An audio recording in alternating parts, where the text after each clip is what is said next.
do a quick, run back in if you need to. But we're going to move right into our next speaker. We have the great pleasure of our keynote is Dr. Ian Thompson, and he is coming to us from an island in Canada. Did I have that right? Okay. And I'm envious because as we're talking to him in the last few weeks, he's calling from his retreat in what sounds to be the loveliest part of the world, actually. So while we were downtown sweating here in DC. But what struck us in our conversations, we had initially called Ian to try and see if he could come be a part of a panel on the social license to operate. And we found he had so many fantastic, engaging experiences that he's pulled from the mining industry and other extractive industries that it would be great to get his broader perspective as today's keynote and really frame the rest of the 2 days. So you're going to hear some really great stories from an award-winning thought leader. And so we hope that you will, first of all, take advantage of him for the Q&A afterwards, and we'll have plenty of time. He has a 20-minute talk, and then we hope to be very interactive to get your questions. So with that, Ian, come on up here, and I'll turn it over to you. Thank you. Thank you. Thank you. I'll bring you some water.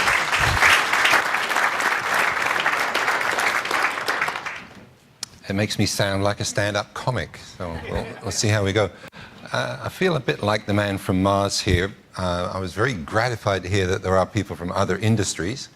There is quite a gap between the mining industry and the oil and gas industry. Whilst we're both in the resource sector, we're looking at different things. We operate in different ways. About the only place where we really share interests would be in the tar sands, the oil sands of Alberta, which is a mining operation recovering hydrocarbons. So my history is I'm qualified first as a geologist and then as a geochemist.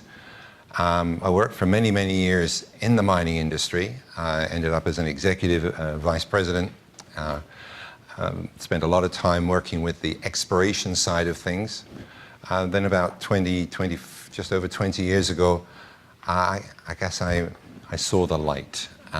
Something happened that caused me to change directions, and I'm now known as a social specialist.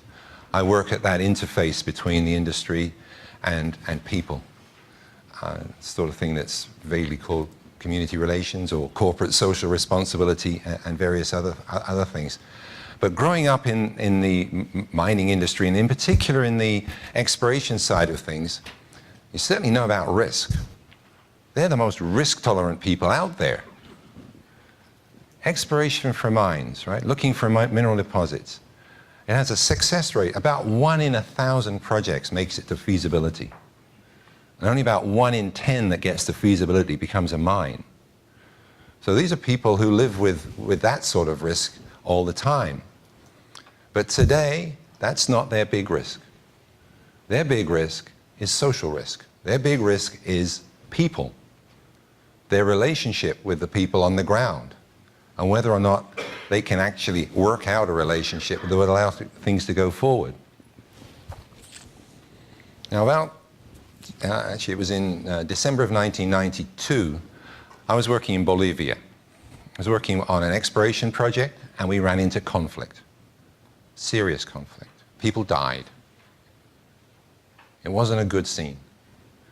I was the member of the team that had the linguistic ability and the responsibility, because I was of my role in the company, to work with the Bolivian partners that we had down there to try and get back on the property after we'd been kicked off. And in working that through, it became absolutely obvious to me that we provoked that. We had blood on our hands. And I figured there'd got to be a better way of doing it. And I started to advocate for a changed approach. Our corporate culture had led to people dying. Not our people, but the local village people who were so pissed off with us.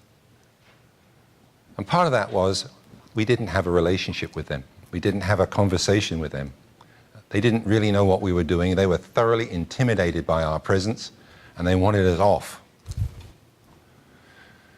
Now, that experience in 1992 was actually part of a much broader experience in the mining industry. The mining industry was having a tough time then with its public image. It was rated behind the tobacco industry at that stage, a long way behind the tobacco industry, and something had to change. was a lot of internal discussion about that. And then at a meeting here in Washington, over at the World Bank, a colleague of mine, very good friend of mine, mentor of mine, we'd worked together before, Jim Cooney, was talking about what the industry had to do to keep moving ahead, to be successful, to not be sort of constantly under very aggressive public criticism. He says, what you need is a social license. You've got to be socially acceptable. It's not enough to have your legal licenses, you've got to have your social license as well. And that was the first time the term had been used in about 200 years. There is an older meaning for social license. It was widely used in English society and here in the United States and in Canada, and I believe in Australia, in the 17th and 18th century. It actually had a very different meaning. It was all about bad behavior, about people taking social license, about being drunk in the streets, about rolling around and being basically breaking the rules.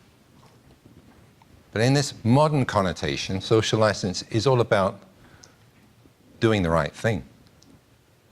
It's all about gaining social acceptance. Now, when Jim talked about it here in Washington, he was talking to a fairly closed group of people. But some of those World Bank people were in a meeting in Quito. Okay, so Jim was here in March of 97. In May of 97, there was a meeting on mines and communities in Quito, which I attended, and that's when I first heard the term social license. Although I might have heard it before, because Jim was using that informally in internal discussions. But I certainly remember it then, because it turned up and it just went, wow. People got it. Conceptually, as a metaphor for making sure that everything was going to be right, and for taking away that social risk, dropping that social risk from a corporate point of view. Company people got it, community people loved it, not surprisingly, because it somewhat empowered them. Said, yeah, you need to have us on side. It can't be you imposing your will on us. There's going to be other ways of doing these things. Governments weren't quite so sure, certainly not in Latin America, where they operate under civil law, and the clear belief is that only an authority can give a license. But if you go to Peru, if you go to Argentina, if you go to Colombia, it's part of the parlance of government now, that certainly in the mining industry, what they're looking for is not just a legal license, but they're going to have a social license. They're going to have to be socially acceptable. Now, as a metaphor, it's very, very powerful. Very, very, very powerful. But what does it actually mean? What can we really say about all of these things? Now, this is certainly risk number one for the mining industry. If you look, Deloitte publish annually a list of challenges for the mining industry. Now, right now, the number one and number two are markets, because there's been this great global collapse in the mining industry, and risk number two is financing, which is the other side of it, the ability to raise money to do things. But risk number three is social acceptance. It's a seriously big deal for the mining industry. Has been now for many, many years. As I say, it's internalized as the need to have that. And how do you get that? Well, we can talk a bit more about that. Because it was simply a metaphor, and a very, very powerful metaphor, for quite a long period of time.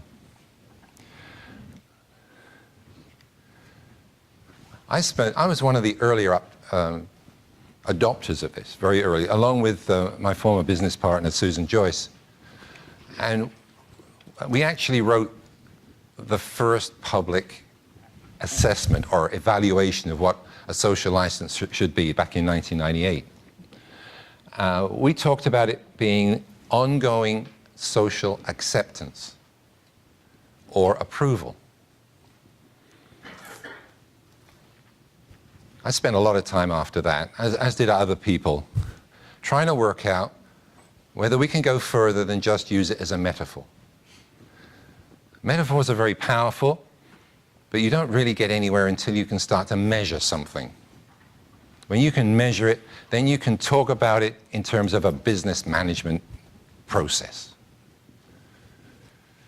But listening to communities, I spent a lot of time doing this, working at that interface between companies and communities, a lot of it in Latin America, but also in other parts of the world. And by the time we get to 2008, we pretty much built a model. We came to understand that at the level of a project, and in terms of the relationship, the interrelationship between a company project and the people that were affected by it, the people that are interacting with it, the social license, which was granted by these people, granted by the community, it was their opinion, it was based on their perceptions of what was going on, had three principal components. It was their perception of the legitimacy of this activity, whether they thought that the actor was credible, and the presence of trust. And these three attributes were gained sequentially, they were accumulative, and they could work in both directions. You could lose trust, you could lose credibility, you could lose legitimacy. And unless there was some feeling, some real belief that what was going on, who was doing it, were legitimate actors, the response was going to be, we don't want you, we don't like you, we don't want you around.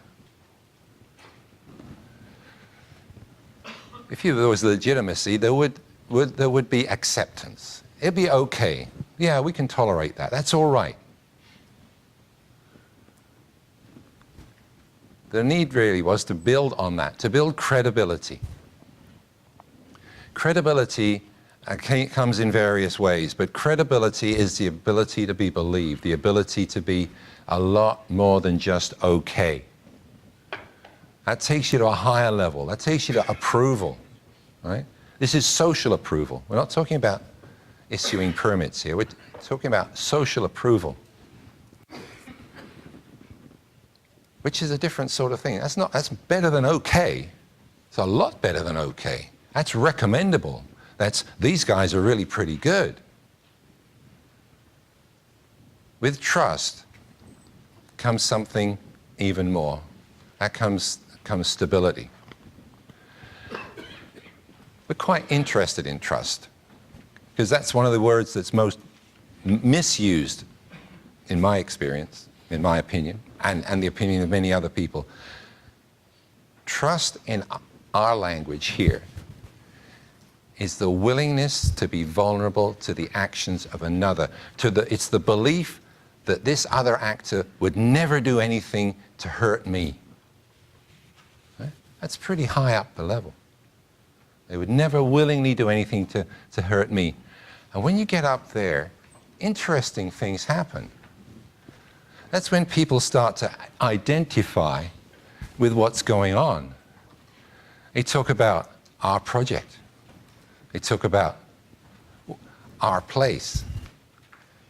And there are some pretty interesting examples out there that got nothing to do with mining. Okay? People talk about coming from Silicon Valley. Okay? That's a psychological identification with a place and an activity. There's that, the high-tech industry of the east side of the bay there in California. They have a social license of the highest order, good enough that people actually want to be from Silicon Valley. Hollywood's got it too. There are various others you can think about. Historically, Detroit was Motortown. That's when the relationship is so strong, people think that that's worth investing in. So this social license is informal. It's granted by outsiders. It's informal. It's not written. It's not permanent, because you can lose it as easily as you can, almost as easily as a poor decision. Okay? So what it's not in writing. It's not related to any single task or transaction. You can't buy it. Can't sell it. Can't trade it. Can't transmit it. It's something that's gained, earned, managed.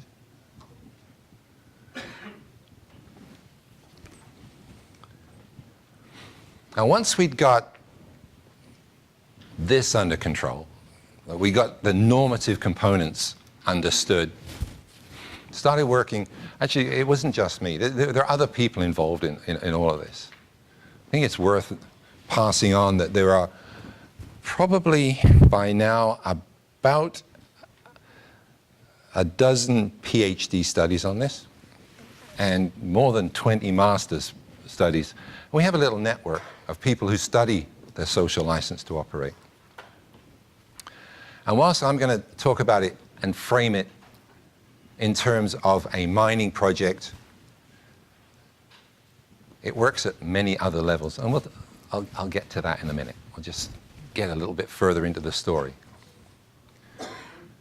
However, once we got this legitimacy, credibility, trust organized and understood as the normative components, with some indicators that went with it, and these were qualitative indicators at this stage, it was possible to start tracking social license and seeing how it actually behaved. And I personally had the benefit, along with Susan, with another lady, Miriam Cabrera, a wonderful Colombian lady, Margarita de Castro.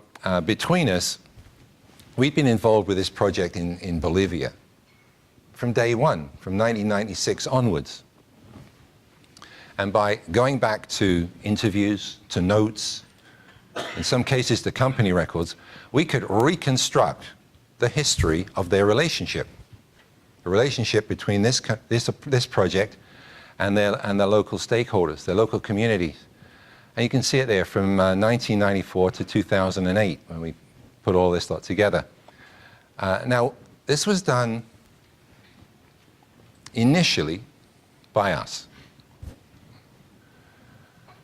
But that was our opinion of somebody else's opinion, which is rather a risky thing to do. So having created a first pass of this graph, we gave it to the community leaders, the people that actually lived this experience. And they took it for 3 or 4 days. We started to get really worried that they weren't very happy with what we'd done to them. But eventually they came back and they'd moved some of this around, but surprisingly they hadn't moved it very far. They'd actually stretched things. They'd actually made the highs higher and the lows lower, which was really very, very interesting. So what happened here? Well, you can see over there in 1994, when the first contact, community people were wondering what on earth's going on. But by working quite closely and establishing both their legal legitimacy, they had their permits, but also a form of social legitimacy, in this case by being able to operate in the local language, Quechua, and by employing almost everybody in the village, they won both social acceptance and a degree of legitimacy of what we call legitimacy of benefits. The local people would see, yeah, there's something in this for us. Now, quite remarkably, it didn't take very long to prove up an absolutely huge ore body. It's silver, zinc, lead ore body. So by the time we get into 1997, the people, the company knows that it's got an ore body, and the local people actually know that they're going to have to move because the ore body sits under the town. They were a little bit bemused. They didn't actually believe what was going on, the local people. But very interestingly, there's a legend here. The legend goes back to sometime in the 1600s, and the legend says that the Tio, which is the god that looks after mineral deposits, a Tio. There's Pachamama, who's the earth goddess, and one of Pachamama's affiliates is Tio, who looks after the mineral deposits. And the legend was that the Tio from Mesa de Plata, which was one of the great Spanish silver mines, not quite as big as Potosi, but really a rich one, which was forced into abandonment when it was flooded. The story was that the Tio left there and went to Chuquicamata in Chile, which is one of the world's largest copper mines, and guaranteed the wealth of that giant copper mine, and in a way the wealth of Chile. And they say that from Chuquicamata he went to San Cristobal and hid a treasure that would be found at around the time of the millennium. And here we are in 1997, that's around the time of the millennium. So yeah, the Tio, the gift of El Tio, it was there. So the people in the town had this ambivalence about this. Okay, the Tio's giving us this gift. It's ours. We can do something about this. So they went into discussions there about moving the town, and this is when the relationship got really high. And how did it get that high? It got that high because the company gave the community the responsibility of making a whole lot of key decisions, like where to move to, who's eligible for moving, what sort of housing are we going to do. They negotiated a benefit package. A foundation was established to do things, a whole lot of very conventional things, but it was the way that it was done. This collaboration, this working together. At the end of that, there was this sensation in the community, anyway, we're partners in this project. And this company isn't going to let us down. Well, unfortunately, you can see it goes over the top, and there's a little dip there. That little dip there was our realization that the houses that they'd chosen weren't actually very good. And the real realization there was that it was a mistake, that there were no women from the town involved in the selection of the houses, or the design of the houses. So it turned out the houses were difficult to keep clean, very expensive to heat, and the kitchen layout was a total disaster. So one of the first things that happened, there was a whole little explosion of building outside wood ovens and little kitchen facilities and all the rest of it. But that was, it would have been very easy to blame the company. But they couldn't blame the company because this was a shared decision. And people who share decisions share responsibility for dealings with the outcomes. Anyway, things got worse because the project failed feasibility. Metal prices took a tumble, and it didn't work, and it got worse because the project was sold to another company. So another company had to start the process of building a relationship, which they did bit by bit, but you can see it didn't get back up at the same level. Trust once lost is very hard to recover.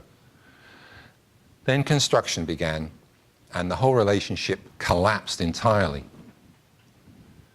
Communications were cut off. All these people arrived from outside. Behavior of contractors was seen as being really unacceptable. Things got worse. Actually, a number of incidents that the community, at any rate, considered to be illegal. They started operating outside of the agreed-upon construction zone. So the relationship collapsed. The social license was lost. It's not uncommon in construction, in mine construction. We see this happen a little bit too often. And it wasn't until after construction was over and some very serious conversations between the company and the community that it recovered. Which it did, very fortunately. Sometimes it doesn't recover. There are mines operating out there without a social license. They have the inertia of being in operation, but they have appallingly bad relationships with their local stakeholders. But at San Cristobal, it recovered, and since 2008, working with my colleague Bob Boutier, we've moved from from these empirical, these qualitative indicators to a much more sophisticated measurement setup. We can actually map the social license using a whole series of techniques related to Bob's skills as a social psychologist. But that's kind of immaterial. What I wanted to show you here is that social relationships are dynamic. And a lot depends on the attitude of the active partner in all of this, or the active agent in all of this. So the social license is impermanent. It has to be gained and then maintained. And maintaining it can be quite a lot of work.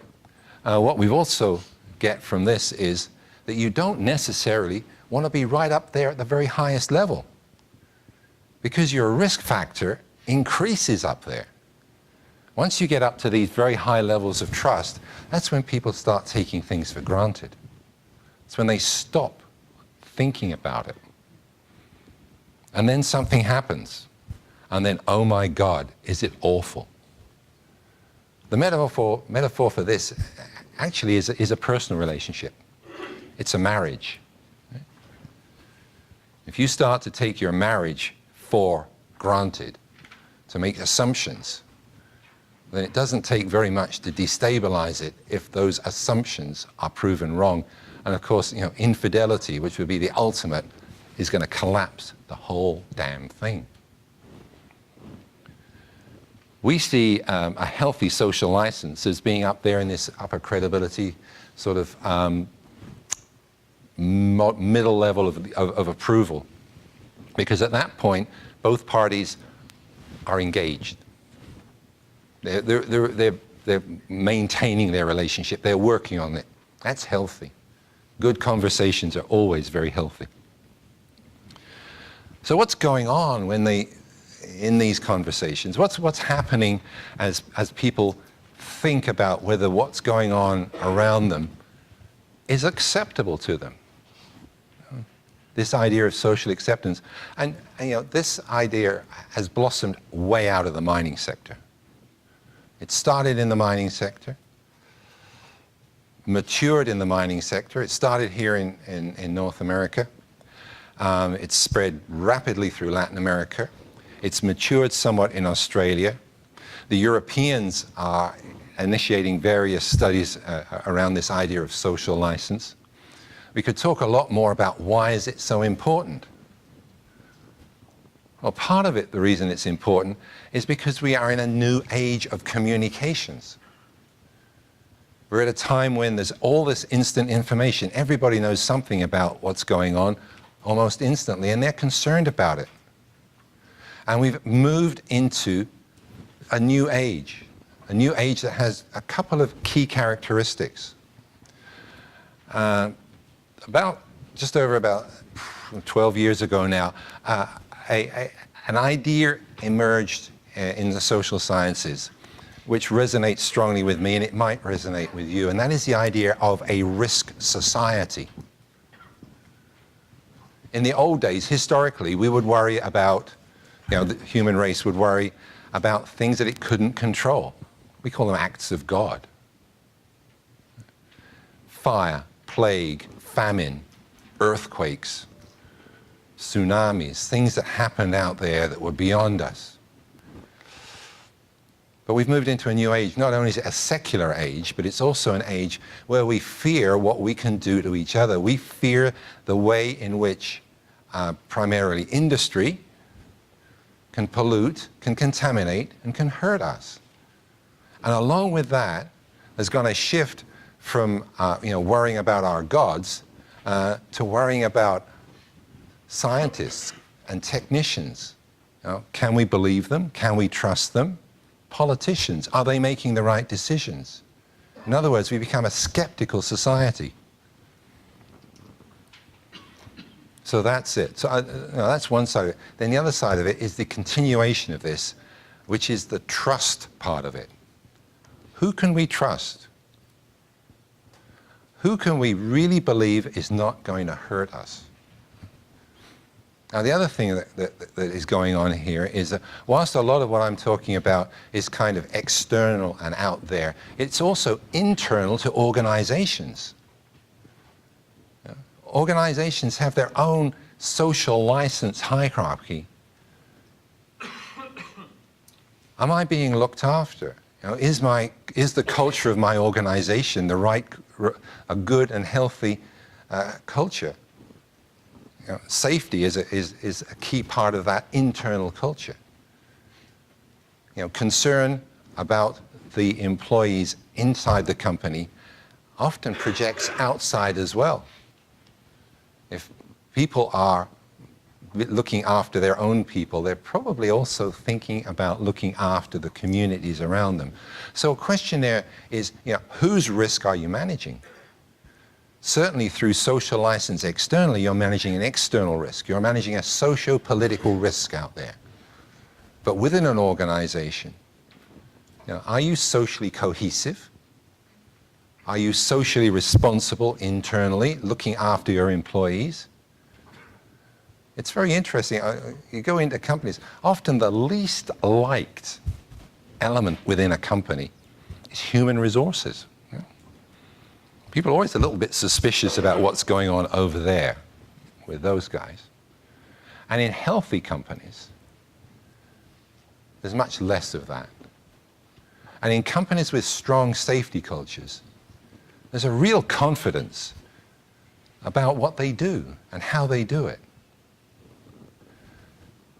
Now, these are all, we're talking here about the stakeholders in different systems, in different places.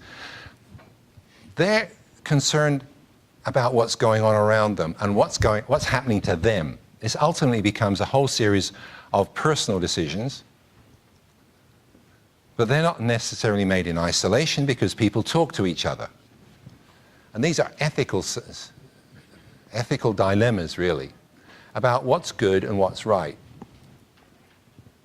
It's all about values and wants, about interests and issues. It's all about me and about my group. What's going on? What's happening to me? Is it good? Is it safe? Is it right? But a lot of it comes down to what's fair. Now, fairness is one of those near universal values. Everybody has some feeling about fairness. And there are two things that they don't like. They don't like cheaters, they don't like free riders, and they don't like being deceived.